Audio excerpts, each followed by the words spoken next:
Hey guys, this is On Productions, aka number 473, and I'm back in Hakuouki Demon of the Fleeting Blossom, Part 5. And I'm gonna continue. I'm trying to keep these videos not too long, not too short either.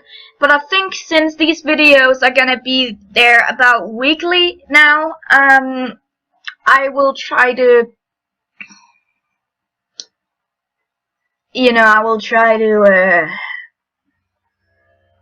I will try to, can't talk. Upload longer videos if that's okay with you guys. So yeah. Preparations for the raid began immediately. Within moments of the compound was a beheave of activity. Within moments the compound was a beheave of activity, with soldiers and officers running back and forth. The tension was thick enough to cut with a dull knife, and I found it affecting me, despite my best efforts. My encounter at Masters had created new problems for them, and I hoped I might be able to help out to make up for it. But how was I supposed to help prepare for a raid? There was nothing for me to do but sit in my room, though I felt terrible and useless for doing it. Still, I told myself, you best avoid getting in anyone's way. As I sat there, doing my best to think of anything else, I heard voices nearby. We don't have enough men. Kondo has only 10 soldiers ready to fight. Hijikata and I have 24 apiece, right? Man, half of our guys are out with stomach aches. Not exactly a laughing matter, eh, Sato? That didn't seem to be keeping her out from laughing, though. If I was correct, Kondo would be taking his men to the Ikidaya Inn, and Hijikata would be taking the Shinkoku Inn. Two different inns.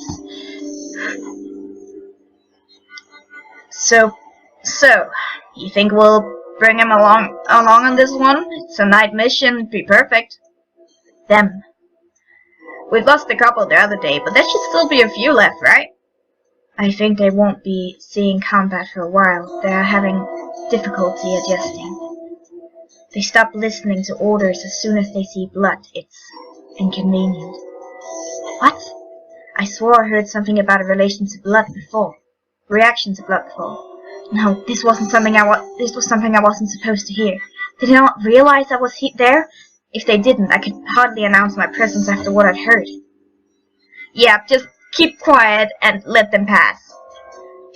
They've gotta be spinning in their graves. Didn't they choose to do this so they could fight?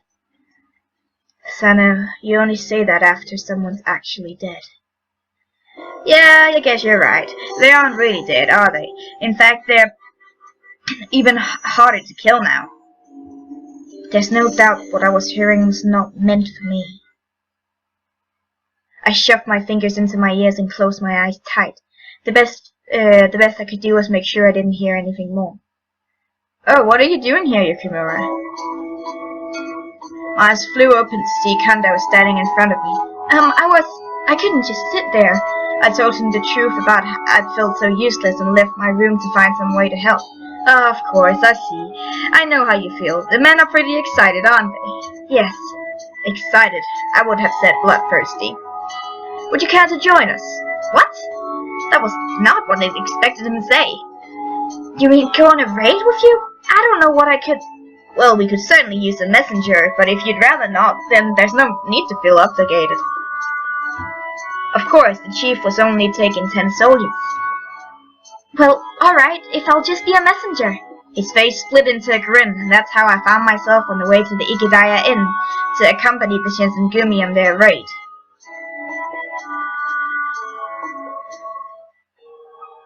Hour of the Dog.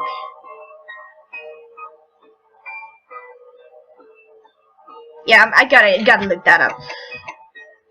Oh, no.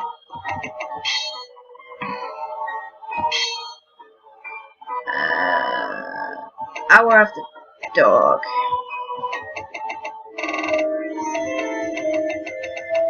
Hour of the Dog.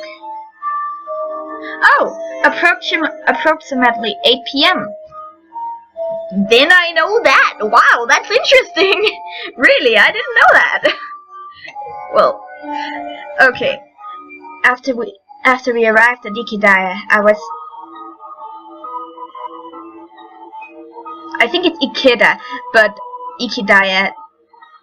That's how I've learned to pronounce it from the anime. I was sent off on several shorter rounds nearby. I returned to hear the Nakagura told me to Okita. Well, looks like we Nakagura.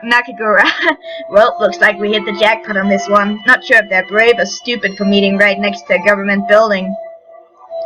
I knew they'd be here after all. They always met at Ikidaya before. Sure, but the night Furutaka gets arrested? That just seems sloppy to me. I mean, why not meet somewhere else? Any normal person would worry someone was onto them. Well, obviously, they're somewhat less than normal. After all, they are meeting at the Ikidaya Inn, aren't they? But for the subject matter, it could have been any conversation between Nakagura and Okita. Perhaps the Choshu were trying to trick the Shinsengumi. I certainly wouldn't have known. Whatever the reason for their behavior, however, it didn't seem to have Nakagura and Okita particularly worried. Heisuke noticed me as I approached and jerked over. So, how did it go? Did you see anyone from Aizu or the Judy Scary Commissioner? Well, to be honest, I didn't really see much of anyone nearby. He frowned and grunted unhappily to himself. They still haven't made their move. We told them even before it started to get dark. Settle down, Heisuke. The larger man smacked Heisuke playfully on the shoulder with a bark of laughter. Besides, it's not like they'd do us any good if they did show up. If this is gonna happen, we gotta go do it ourselves. Yeah, I guess. It's just... Don't you think running all on our own is a little bit reckless? His words must have made sense to someone because we decided to wait for reinforcements. But they're not gonna be there? We waited for quite some time, but they never appeared. Hour of the ball. Damn it! Okay, I'm guessing maybe that's 9 p.m., 10 p.m.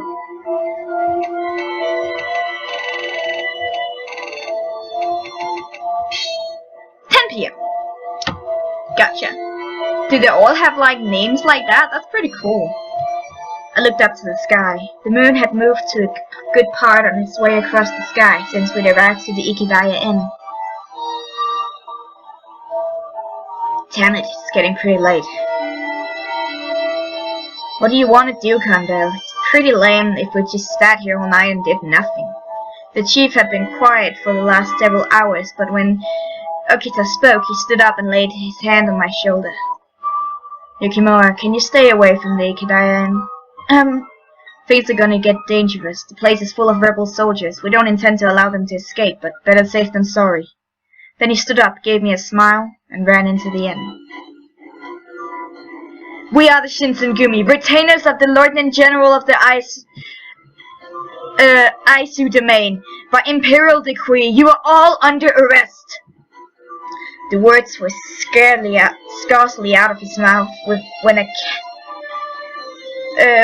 cacophony of yells and screams erupted out of the inn, giving the enemy a good loud warning that he's about to kick the tar out of them. That's kind of for you. Okita gave a bark of laughter as he made his own way towards the inn. Seems like a good form anyway. It's polite to let them know what they're up against. So what's your definition of good form? So your definition of good form is putting us at a disadvantage? Heisuke and Nakagura grinned at one another as they too sauntered towards the inn. We act with the authority of the government. Resist and you will be shown no mercy. Then the battle began in earnest. The yells of men and clang of swords filled the air, rolling through the doors of windows of the inn.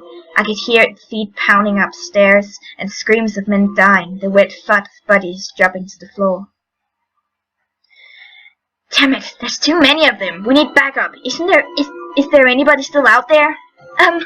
Well, there was someone, but all the men who'd come with the captains had run around to go in the back and couldn't hear Nakagura. If they could have, I heard sounds. Even if they could have, I heard sounds from the battle coming from the back of the inn as well. What should I do? The only person left to go help them was me. But even if I did, what could I do? That was when I heard Kondo. Soshi, you're right! The Nakagura called. Then Nakagura called out from a different part of the inn. Damn it! Heisuke, don't die on me! Oh no!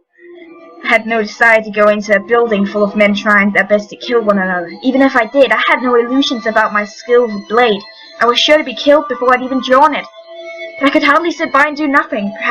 Perhaps if I couldn't fight, I could rescue the wounded and find them and carry them out of the inn.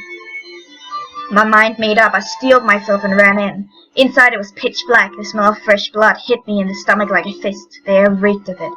There were dark lumps on the floor everywhere, the bodies of fallen men. Where was Okita and Heisuke?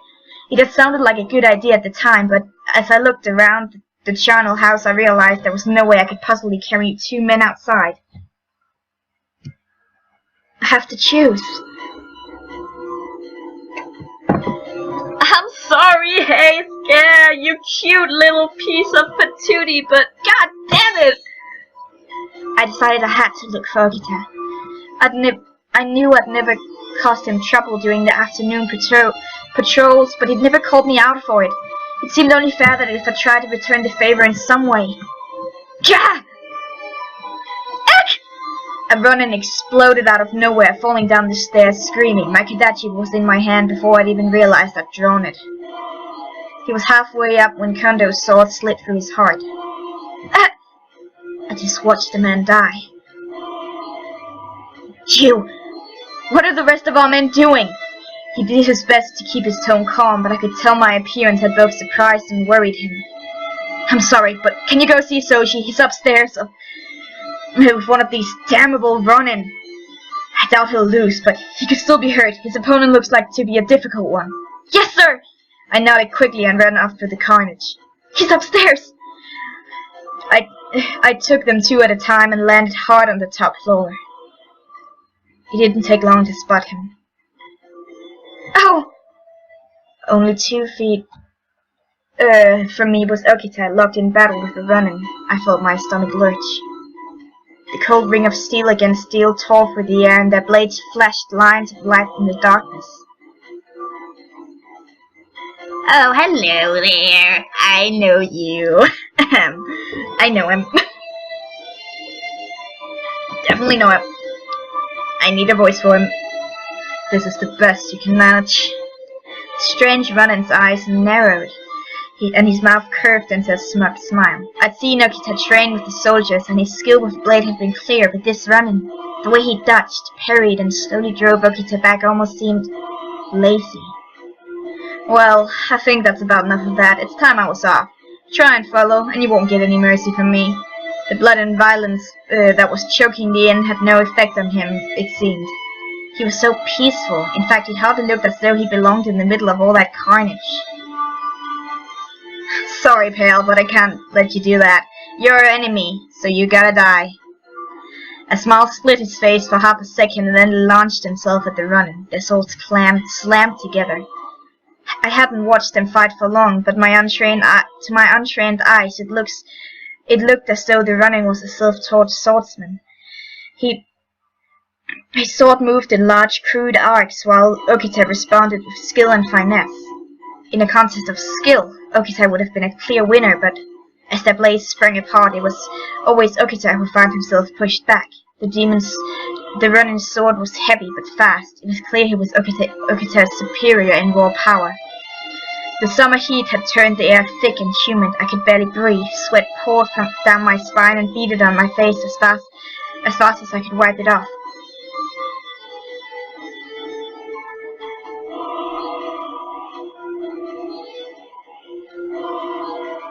I gotta find out which of the ones are Okita's path. So, safe?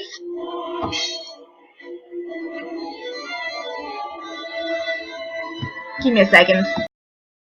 Okay, so I think that distracting the Ronin is Kasuma's route, but we're gonna try it anyway. Near bowel, oh my god. Nearby, a bowel sat unattended on the floor. If I could use that to distract the running for a moment, I knew that would give Okita the opening he needed. I trusted him. With every ounce of strength I had, I hurled the bowel straight at the running. Oh. Almost without thinking, he turned his blade and smashed the bowel to the floor. The moment of distraction gave Okita his opening. He leapt forward. Even caught off guard, the running managed to get his blade up in time, but the blow sent him stumbling back a step or two, an angry look on his face. As Okita lifted his sword to point at his opponent, he whispered in a voice so quiet only I could hear it. Good job, Chizuru. Yeah! I knew now wasn't the time to bring it up, but I was happy to know I'd been able to help. Pathetic. The strange running sword whipped through the air, little more than a silvery blur. Okita caught each blow the best he could, but a particularly powerful strike from above was too much for his skill to counter, and he stumbled. As though he might not have shared Okita's skill, the running was no fool, and Okita had given him an opening even a child could exploit. The running's foot connected with the center of Okita's chest. Whatever the source of his tremendous strength was, it was apparently extended to his legs as well as his sword arm. I thought I heard a wet crunch as the kick connected and Okita tumbled across the floor of the room. When he last stopped, I saw him grip to his chest with one hand and cough. Blood. Okita! I leapt across the room. Are you alright? His face was tight with pain, the most he seemed able to manage was labored gasps and wet, tearing coughs. Okita was in no condition to fight. As I struggled to move myself under his arm to lift him up, I glared at the strange running. Do you mean to try and stop me as well?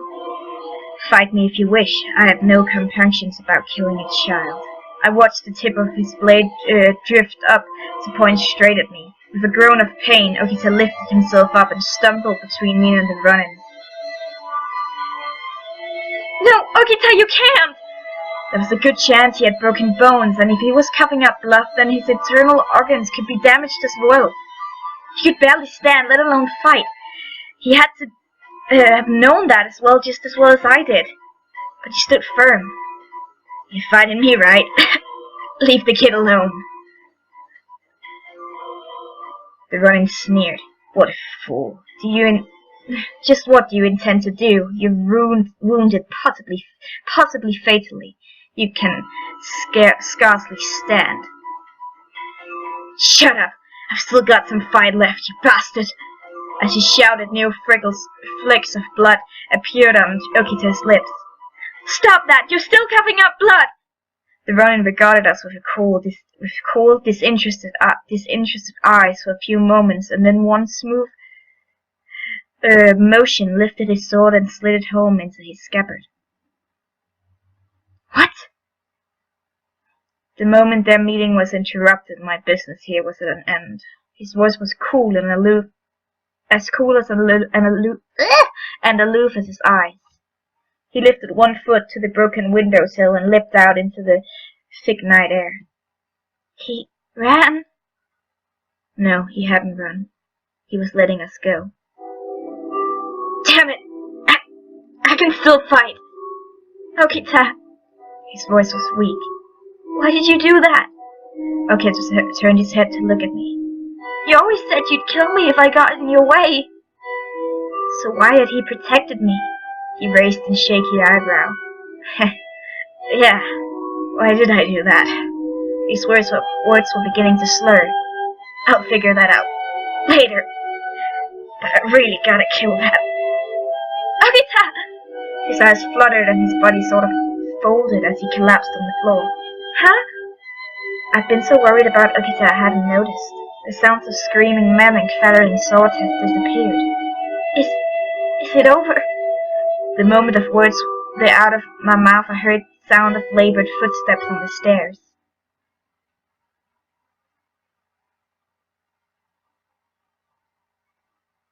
And then the sun came up. The raid itself had lasted only 2 hours, but for me, at least, it had felt far longer. There had been 20 Imperial Naturalists at the Ikidaya Inn. The Shinsengumi had killed 7 Ronin and injured 4 more. I learned later that evening that with the help of the Aizu domain, the Kyoto Judiciary Commissioner, they had arrested 23 people. The owner of the Ikidaya had also been arrested for trying to help the Choshu rebels escape. The Shinsengumi had won an incredible victory, fighting against superior numbers in enemy territory, but they had paid dearly for it. Okite had taken a blow to the chest and lost consciousness. Heisuke had been cut on the forehead, and the bleeding refused to stop. Nakagura had injured his left hand.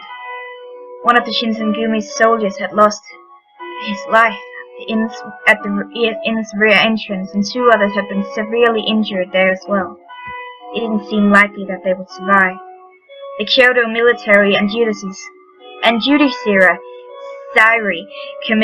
commissioners run by Aizu and Kuwana domains, respectively, had also fought Choshu Ronin. With their successful resolution of the Battle of Ikidaya Inn, the Shinsengumi had at last made a name for themselves. It looked as though the peace in Kyoto had been protected. Never could I imagine what the ultimate result of their victory at the Ikidaya Inn would be. Interesting. And now it's August 1864.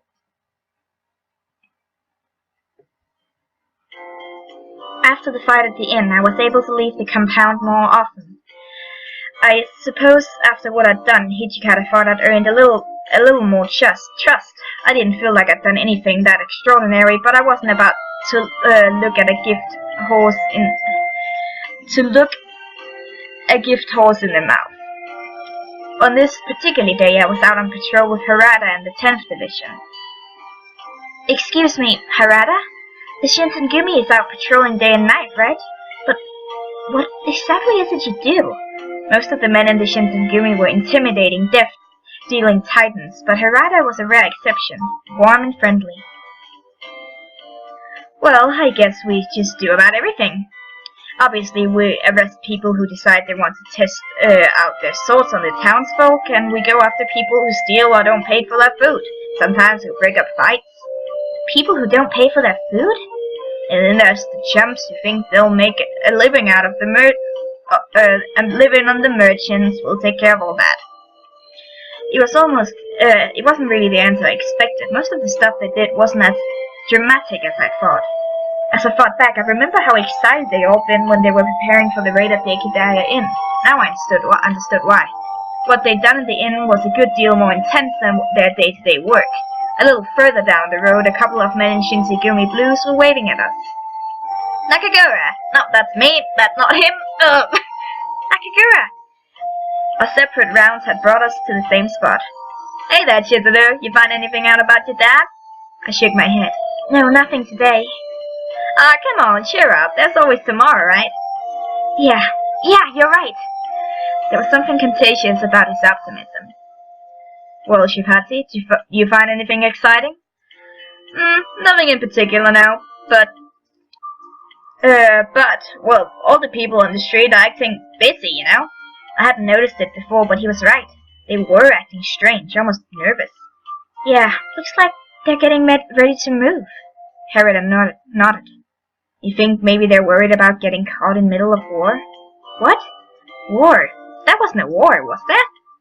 Oh, you didn't hear? Well, those Choshu bastards are showing up around Kyoto again. That's why we've got an extra watches these days. Oh, shit. Well, were the Choshu going to try something again? The Shinsengumi were doing their best to keep order in Kyoto. In fact, they saved the city from the rebellious plans of the Choshu once before, with their victory at the Ikidaya Inn. But even after all they've done, the people of Kyoto looked at the Shinsengumi with fear and distrust, and plenty of them still sided with the Choshu. The Shinsengumi were better regarded now that they had been before Ikidaya, but even so. I told Nakagura as much, but he only laughed. Not so much we can do about that. Kyoto hates the Shogun. It doesn't matter anyway. We just do our job. The Choshu attacked Kyoto, we drive them back. Simple. They accepted their situation and never complained. I had a good deal of respect for Harada and Nakagura. If they don't back off soon, we're probably gonna be getting new orders all the way from the top. For the Shinsengumi, the top meant the Aizu domain. It's that serious, huh? Harada gave a bark of laughter and nodded. Well, chances of like this only come around every so often. Who knows when the next one will be? Will you want to join us? What? Join? Oh god. Besides, it seemed rather inappropriate for me to participate just so that I might satisfy my curiosity. Still, I did want very much to be helpful in some way. Could I perhaps do something like what I'd done at the Ikidaya Inn? Even if I could, though, I was terribly frightened of being anywhere near a battle. On the other hand, the men who'd been injured at the Ikidaya were still out of commission.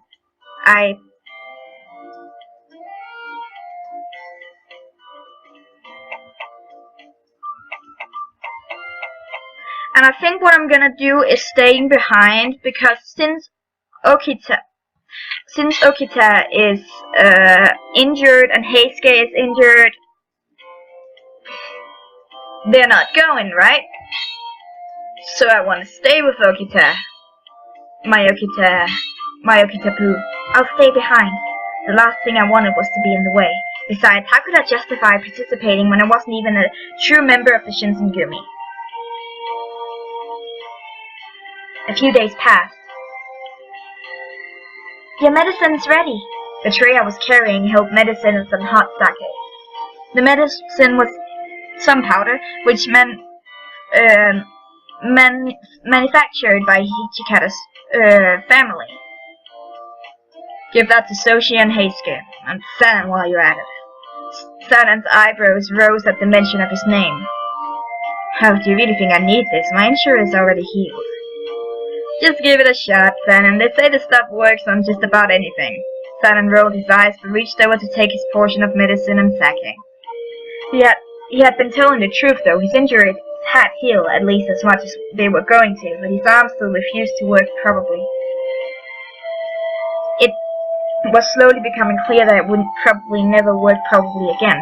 That was probably.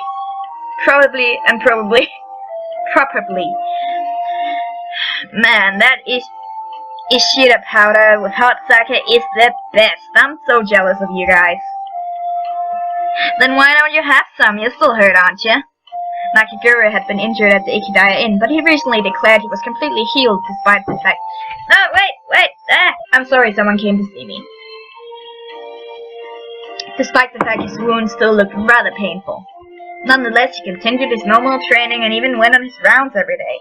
I'd heard he'd convinced Hichikata that his wounds weren't as bad as Okita or Heisuke's. I would have never thought that Todo or Okita would return from a fight injured. That's only because it was so dark in there. It wasn't a fair fight, okay? He came out of nowhere and broke my head guard right in half. He split it in half just by punching it. That's pretty damn impressive. Heisuke muttered something angry and unpleasant under his breath, but Harada just laughed. I heard one of them got away from you, Okita. Okita only smiled quietly as Nakagura gestured towards him. It won't happen again. Before long, they were all sharing their stories of what had happened at the Ikidaya Inn, with their exploits increasing as the sake decreased. Only Saito remained silent. Is there something bothering you? I kept my voice low, so as not to interrupt the other men and their conversations. I've been thinking, why were there men strong enough to defeat Soshi at Ikidaya? They claimed not to be members of the Choshu, but I have no doubt that priorities of the inn wouldn't have allowed just anyone in that night. Blah blah blah blah blah, but I doubt any of the inns would have allowed anyone in that night. Yeah, okay. Oh, I hadn't heard about it before, but he was right. If the Choshu were having a secret meeting, then of course there would have been someone watching who came and went. If they enter it undetected, it begins the question of how, in addition to why. Was he suggesting that perhaps they'd infiltrated the inn long before the Shinsengumi arrived? I suppose we all know for sure that these two men are possessed of impressive strength and skill. No sooner had Saito finished speaking than the door slid open and Kondo appeared. We received orders from the ISO domain. All conversation immediately ceased and all eyes turned towards Kondo. In preparation for a Choshu attack, the Shinsengumi has been ordered to the front. A cheer went up from everyone present. Finally, it's about goddamn time! Too bad for you, Heisuke. Can't go and fight if you're injured, can you? What? Come on, this is different! He turned to Hijikata, clearly hoping that the commander might give him a special leave to go. No, it's not. You'll stay here and guard on headquarters. His tone was cold and final as a steel door slamming shut. What? You're a real monster, Hijikata, you know that? A demon! Did you ask me to gut you? Because that's what I heard. Heisuke's mouth snapped shut. I didn't think Hijikata would actually stab one of his own men, but neither did I think he would go easy on any of them, even if they were injured. The injured are burdened, so we shall remain here and guard the compound like obedient soldiers. Sanan's bitter smile had no trace of warmth. Heisuke only sighed. I guess I'll have to pass too. Yeah, I said so. I'd like to go, but I'm not 100% yet. He did his best to sound nonchalant, but there was no hiding the bitter disappointment beneath his words. I assume I'll be staying here as well? Kondo nodded. Yes, I'll need you to keep an eye on Heisuke and Soji. I don't want them just moping around like pouty children. He let out a short laugh, and several of the men grinned. I thought so. I'm so smart. Before long, the Shinsengumi had left for the front, leaving only a handful of soldiers in the silent compound. If I leave my room now, then I shouldn't get in trouble. After all, it seemed awfully unlikely that I would bump into one of the rank-and-file soldiers. But even if I did leave, where should I go? Oh, right. Kondo had asked me to keep an eye on Okita and Heisuke. I think Okita is the inner courtyard. As everyone was leaving in the common room, he'd mentioned he wanted to get some fresh air. To be honest, I was a little concerned for him. He was still recovering, and being out in the cold air wasn't going to get him any favors in that regard. Still, that left Heisuke and Sanan. Maybe they're still in the common room. Heisuke had seemed particularly frustrated at being forced to stay behind, and Sanan had been even colder and more distant lately. I was worried for Okita, of course, but I felt there was something deeper affecting Heisuke and Sanan.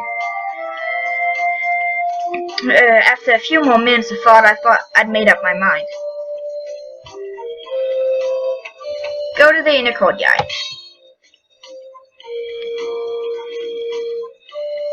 For a midsummer afternoon, the air was surprisingly cool, making the courtyard a pleasant place to sit. Okita had said he was coming here, so...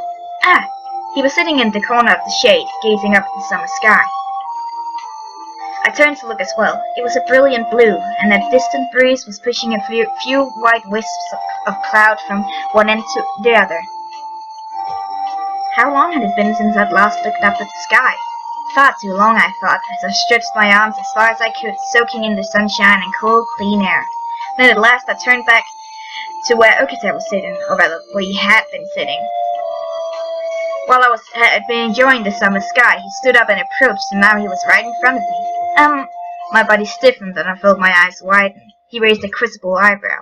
You don't need to worry about me. I'm not out here making a plan to escape or anything. That's not what I'm worried about. True, he did seem like he was desperate to leave and join in the fight like Heisuke had been. Really? Well, that's good, suppose. You are worried about something, though. Something else. His mouth twisted into a small smile. I decided to tell him. You're still not in the best condition. It isn't good for you to be out in the cold for too long. He blinked, as if that hadn't quite been what he expected. You're worried about my health, then? Well, thanks. I'll try and stay out of the cold, alright? Okita had always seemed a little mean. Until that moment, I would have never thought I'd hear him thank me for worrying about him. I wasn't sure what to say. Both of us appeared to have run out of things to say, and silence fell across the courtyard. I didn't want to scold him and simply leave for my room, but There had been something I could say, something thoughtful. I hope your injury heals soon. Not that. I'm sorry. It's just, I can just imagine this scene so well. Okita laid his hand across his chest absently and looked away from me, across the courtyard at nothing. Well, it's not a sword wound, so I'll probably heal fast enough. I'm fine, is what I'm saying.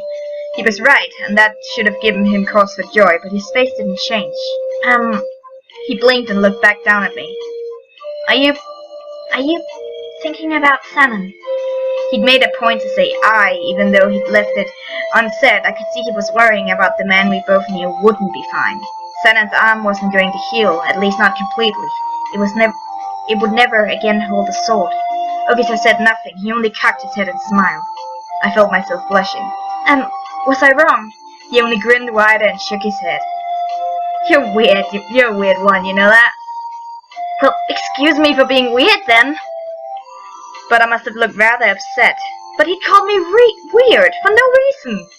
Whatever I looked like, he seemed to find it amusing because he burst out laughing, and that face of his is so friggin' adorable. I'm loving this. God. You're really weird. Look, you don't need to worry about me, kid. I got hurt because I wasn't careful. There's only one person to blame, and that's me. What? No, you shouldn't blame yourself. Okita hadn't done anything wrong. He was just following orders and doing the best he could. I didn't see how he could say what happened was his fault.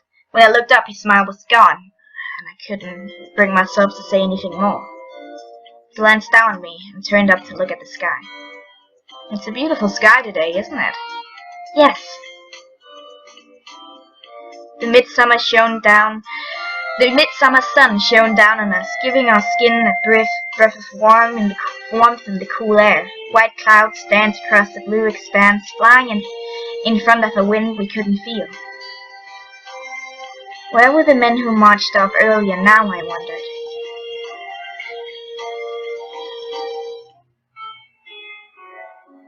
The Choshu extremists' attempted attack on the imperial estate eventually came to be known as the Hakuouki Rebellion. Although the Shinsengumi were called to action, their efforts were stymied, and they found little in the way of glory. Communication with their superiors had been poor at best, and they spent most of the battle waiting with the reservists. When the Shinsengumi finally did enter the battle, they found several strange opponents waiting them. Chikage Kasama was the man who had defeated Okita at Ikidaya, claimed to be one from the Satsuma domain during his encounter with Hijikata. Oh, this is from the anime, I remember this. Kyuju Amagiri, the man who had shattered Heisuke's head guard at the Ikidaya, also claimed membership in the Satsuma. They had also met Sho Shiranui, who fought alongside men from Choshu. Whoever they were, it was clear they were not allies of Shinsengumi. Indeed, they seemed they could easily become one of its greatest enemies. If they were to meet in open battle, the casualties would be severe. By the time the battle was over, the commanders of Choshu attack had been killed in the fighting, or taken their own lives. There were some soldiers, however, who escaped, setting Kyoto ablaze as they fled. Some terrible misfortune. The wind that day blew from the north and fanned the flames, reducing the southern end of the imperial estate to ash. As a result of the Choshu attack, many imperial nationalists were executed. After everything had been sorted out, the Shinsengumi were last given permission to patrol outside of Kyoto from Osaka to Hyogo. Oh God, what did I do? No sooner had they been given permission than they set to work, rounding up unruly Ronin and defending the public good. With the Hamakuri rebellion over, the Choshu. Oh God, I didn't read that. What the? Wait, then I can just. Oh, chapter 2. That's Kasama. That's Kasama. It's too bad I didn't get to see that scene because I had to stay with Okita. Well, I guess I'll see it later, but I really like that scene on the bridge. I'm gonna look forward to playing that on my own. You can watch the anime if you're curious. After breakfast one day, I found myself on my way to the common room with a tray of berry tea. Tea's ready. I made that voice was ugly. I made my way around the room, pouring a cup of tea for each person there, making sure not to spill any. It was a routine I'd begun to feel accustomed to. Oh, thank you, Ikimura. He gave me a warm smile as I handed him his tea. There's nothing quite so delicious as hot tea on a cold day. Thank you. I really agree with that. Ino is a bro. Ino is a bro. He knows what's up. I felt a flush of pride at his words, even though I knew quite well that serving tea was hardly anything impressive. Just the same, I felt that I was helping out in a way, and that was a nice feeling. It had been a year since I'd first come to Kyoto in search of my father. Living with the Shinsengumi wasn't easy, but they'd helped me and look for him. Even after a year of searching, however, I hadn't found anything. Sometimes I felt like it was hopeless, like I'd never find him and that I should just give up. But the men of the Shinsengumi never gave up. They were always there to cheer me on and keep me going. In a way, I suppose I'd grown to love living with them. And I'd even been able to repay them for some of their kindness by helping treat the wounded at the Battle of Ikidaya Inn and during the Hamaguri Rebellion. Little by little, I started to feel like I was accepted, as if perhaps I was beginning to fit in. As strange as it might sound, I was beginning to feel as if I had found a place with the Shinsengumi.